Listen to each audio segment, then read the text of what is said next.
So নমস্কার সকলকে। আজকে আমরা একটা নতুন বিষয় নিয়ে আলোচনা করব, যেটা হচ্ছে মূলত লার্নিংয়েরই একটা পার্ট, লার্নিং থিওরির, যেটা গেস্টাল্ট থিওরি অফ লার্নিংয়ে আছে। Gestalt theory of learning. তো আগের যে ভিডিওগুলো ছিল, যারা এখনও পর্যন্ত দেখেননি তারা অবশ্যই দেখুন। আগের ভিডিওগুলো প্যাভলভ, স্কিনার এদের ওপর ছিল।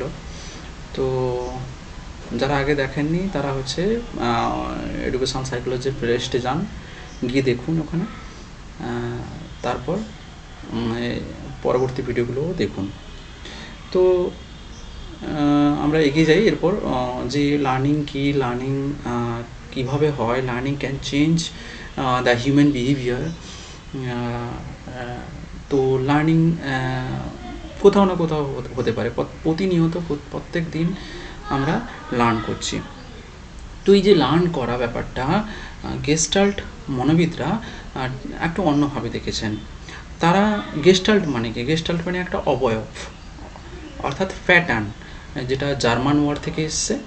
তো সেই যে অবয়ব বা প্যাটার্নটা অনুযায়ী আমরা কিন্তু লার্ন করে থাকি। সেটা কিভাবে, সেটা আমরা জানবো। তো এনারা মূলত হচ্ছে লার্নিংটাকে ইনসাইটলি দেখেছেন, অর্থাৎ অন্তর্দৃষ্টিমূলক শিখন, যেটাকে আমরা বলে থাকি, বা অনেক সময় গেস্টাল্ট পরীক্ষায় দেয় যে এটাকে কোন ধরনের শিখন বলা হয়, ইনসাইটফুল লার্নিং বলা হয়। তো এর প্রপোনেন্ট কে ছিলেন? প্রপোনেন্ট ছিলেন ওভারদেমার, কার্ট কপকা এবং উলফগাং কোহলার।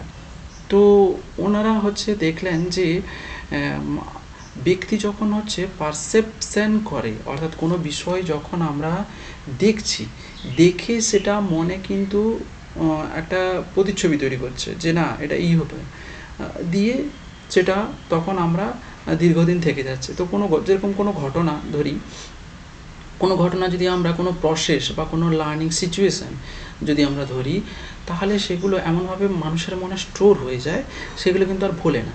সুতরাং এনারা ওই জিনিসের ওপর বেশি ফোকাস করেছেন যে যদি কোনো জিনিস আমরা এমনভাবে শিক্ষার্থীর কাছে উপস্থাপন করি বা হচ্ছে এমনভাবে সিচুয়েশান তৈরি করি, সেটা কিন্তু শিক্ষার্থী সারা জীবন মনে থেকে যাবে। তো এই নিয়ে ওনারা কাজ করেন, বিভিন্ন হচ্ছে এক্সপেরিমেন্ট করেছিলেন, যেমন হচ্ছে মুরগির ওপর, তারপরে বিশেষ করে সুলতানের ওপর, সুলতান নামক হচ্ছে শিম্পাঞ্জির ওপর।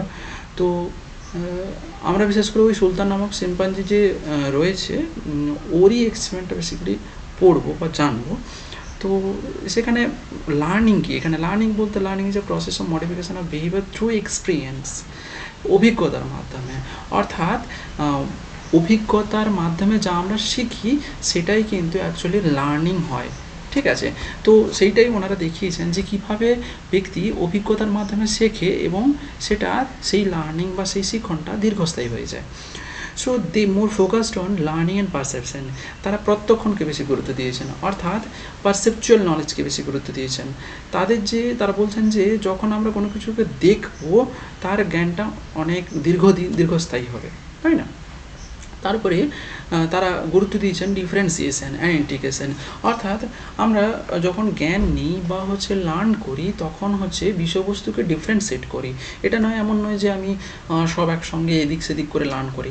অ্যাকচুয়াল লার্ন হচ্ছে সেটাই, বা হচ্ছে গুড লার্নার সেই যে হচ্ছে ডিফারেন্সিয়েট করবে, দেন সেটাকে ইন্টিগ্রেট করবে, জুড়ে একটা সমন্বয় তৈরি করবে এবং বিশ্লেষণ করে সেটাকে জানবে এবং শিখবে। তো এবং তারা আরও ফোকাস করেছেন, more focused on the whole perception, মানে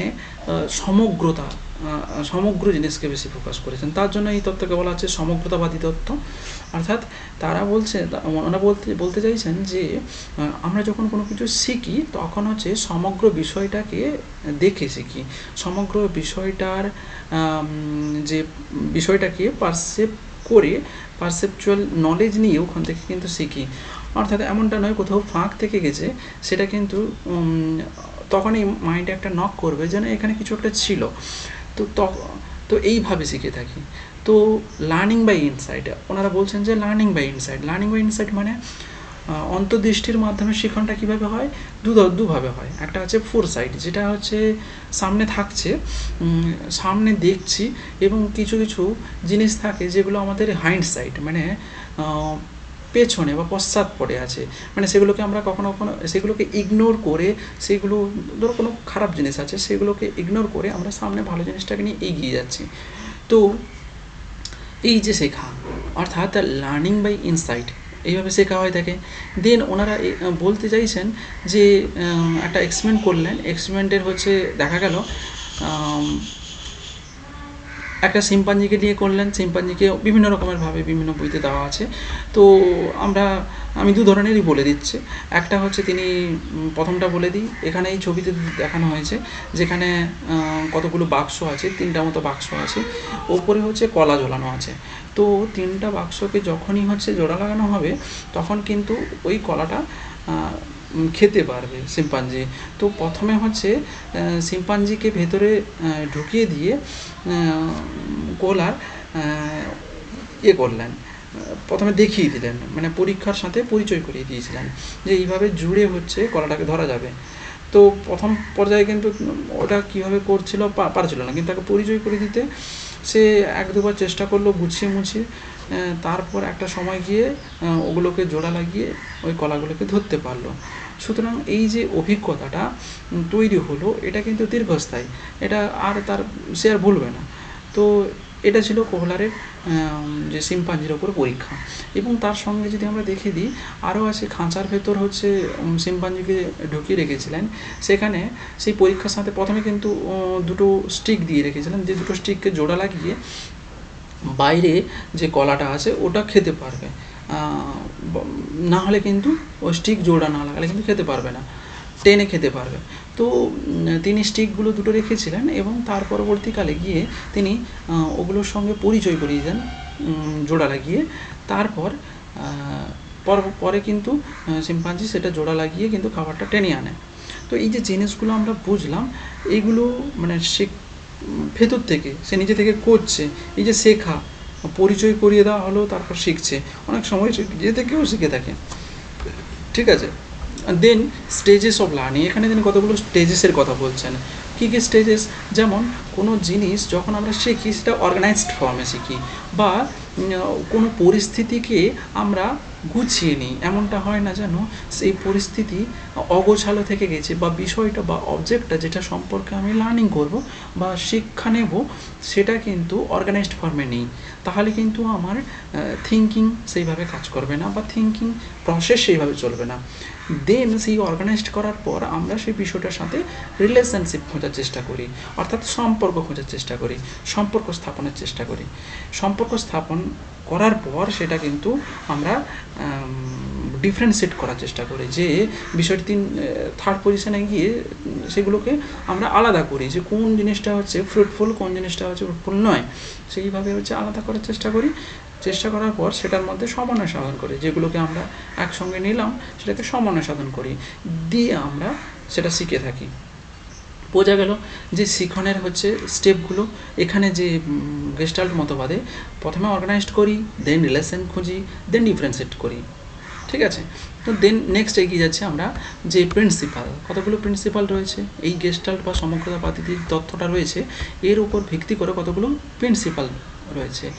সেই principal of whole perception according to gestalt theory. আমরা যখন কোনো বিষয়কে প্রত্যক্ষ করি সেটা হোল প্রত্যক্ষ করি, এমনটা নয় ভেঙে ভেঙে ভেঙে ভেঙে প্রত্যক্ষ করি। আমাদের মধ্যে এই ধরনের প্রবণতা রয়েছে।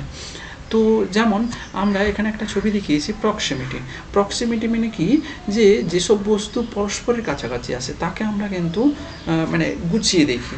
যেমন এখানে 1 2 3 4 লিখেছি না, এখানে 2টো স্টিক হচ্ছে 2 জোড়া স্টিক রয়েছে, এরকম একটা চিন্তাভাবনা আসতে পারে, অনেকের অনেক রকম চিন্তাভাবনা আসতে পারে, বাট হচ্ছে 2 জোড়া, এখানে এইভাবে বোঝায় একটা জেনারেল কমন সেন্স হিসেবে যদি আমি ধরি, এখানে 2 জোড়া স্টিক রয়েছে বা 2 জোড়া হচ্ছে মানে দাগ রয়েছে। তো যেখানে 2 জোড়া দাগ পাশাপাশি রয়েছে একটা সঙ্গে, এবং 2টো আলাদা, 2 জোড়া আলাদা থাকছে, এবং একটা যে স্টিক সেটা বা দাঁড়ি সেটা কাছাকাছি রয়েছে। অর্থাৎ যেসব বিষয়বস্তু পরস্পরের কাছাকাছি থাকে তাদেরকে আমরা একসঙ্গে কিন্তু ফলো করি যে না এই দুটো জিনিস কাছাকাছি আছে, তো আমরা খুঁজে নিই এটা। দেন সেকেন্ড চলে যাব সিমিলারিটি, অর্থাৎ মানে সাদৃশ্যতা। অনেক সময় কি হয়, আমরা বিভিন্ন বিষয়কে বিষয়ের মধ্যে সাদৃশ্যতা দেখে কিন্তু আমরা এগোই। অর্থাৎ যেমন এখানে হচ্ছে ছোট ছোট হচ্ছে সার্কেল করা আছে, তার সাথে হচ্ছে ত্রিভুজ করা আছে, তো আমরা আলাদা করে নিচ্ছি যে এখানে কতগুলো ত্রিভুজ রয়েছে, কতগুলো সার্কেল রয়েছে, তো এইভাবে ডিফারেন্সিয়েট করে নিচ্ছে, সিমিলারিটি করার চেষ্টা করছি। তো মানে জিনিসগুলোর মধ্যে সাদৃশ্য থাকলে যে সমস্ত ত্রিভুজগুলো এখানে আছে সেগুলো সাদৃশ্যতা অনুযায়ী আমরা বেছে নিচ্ছি। অর্থাৎ সাদৃশ্য জিনিসগুলোকে নিয়ে একটা দল গঠন করে নিই, দেন তারপরে আমরা সেটাকে প্রত্যক্ষ করি।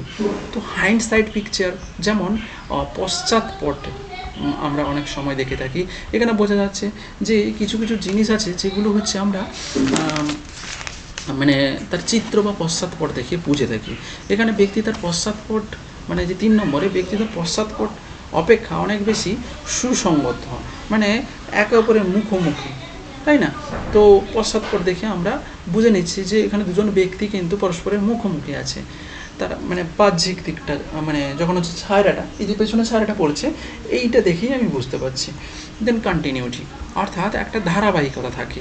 যখন কোনো বিষয়, কোনো কিছু প্রাণীর মধ্যে কি হয়, একটা জিনিস কি হয়, বস্তু বা যে কোনো পরিস্থিতিকে অবিচ্ছিন্নভাবে প্রত্যক্ষণ করার একটা ক্ষমতা রয়েছে। সেই অবিচ্ছিন্নতা যদি আমরা দেখি যে যেখানে এখানে কতগুলো হচ্ছে ডট রয়েছে, সেই ডটগুলো পরস্পরের সাথে একটার পর একটার সাথে যেরকম এম লাগছে পুরোপুরি, তো সেই রকম এখানে বিন্দুগুলো একসঙ্গে যুক্ত হয়ে কোনো একটা সিম্বলকে সূচিত করছে। অর্থাৎ কন্টিনিউটি যদি থাকে তাহলে সেটা দিয়ে আমাদের একটা ধারণা তৈরি হবে।